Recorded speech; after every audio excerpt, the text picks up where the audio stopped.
As we wind up talking in our discussion on co-products, I think there's a word of caution here, maybe a couple of points to be made there. One is we talked about the distiller's dried grains. The distiller's dried grains, because of the ethanol making process, oftentimes those can come fairly high in sulfur content. So there's a word of caution there. In a complete mixed diet, probably not going to be an issue. But if as we move to using things like distiller's grains as a standalone supplement, or maybe mixed with another co-product as a feed, and we feed those higher levels, 5, 6, 7 pounds or more a day, I think there's a word of caution that would certainly be worth heeding, and that is be aware that there could be a potential problem with the sulfur content of those. The other point that I would make with any of these co-products is they come with challenges. They're very appealing because of the cost. Dollars per pound of nutrient, oftentimes they're very, very attractive. But the other thing about those is they come with challenges to include the sourcing of those products, the quantity in which you buy them. Oftentimes you're going to be buying those from a commodity broker, and you're going to be buying them in load lots, 25, 30,000 pounds at a time or less. They're going to come bulk.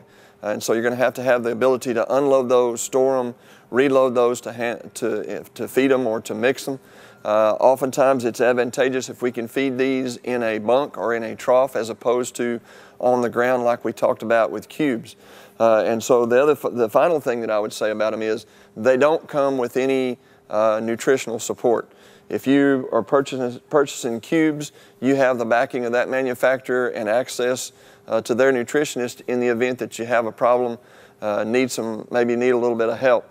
The co-products come as commodities, and so you don't have the backing of that manufacturer to go to in terms of help. They also, most of those don't come, as I mentioned earlier, they come bulk. You don't have the convenience of being able to back up to the dock at somewhere like here at Producers Co-op and load 50 or 100 or 500 pounds at a time. So they're not without their challenges. In our opinion, they certainly have a place in beef cattle nutrition.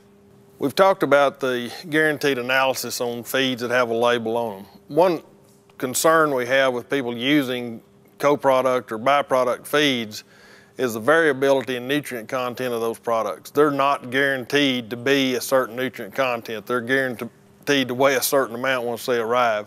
They'll be within certain ranges primarily, but if you're formulating rations and you need to have a consistent nutrient value to that ration, you then have to go in and analyze those and know what the nutrient content of those products are before you go to mixing in rations.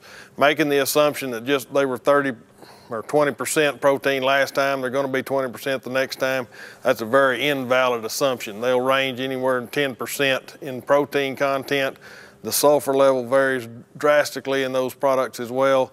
The energy value may not vary quite as much, but it just depends on now with some of the other distilling process and ethanol processes are re-digesting some of that in that process, so they're actually taking more of the energy content out of those feeds to where it's basically going to be a protein supplement with little to no energy value in those products. It's certainly much less than what we were accustomed to when we first started getting distiller's grains in our industry.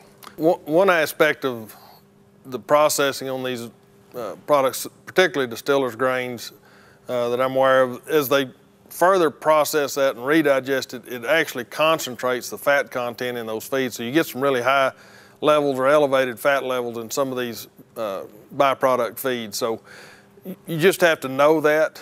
If fat level and energy level is a big concern and you're not just going after protein content in a feed, then you really need to analyze those products to know how they're going to fit in the formulation of a ration or a feed for livestock.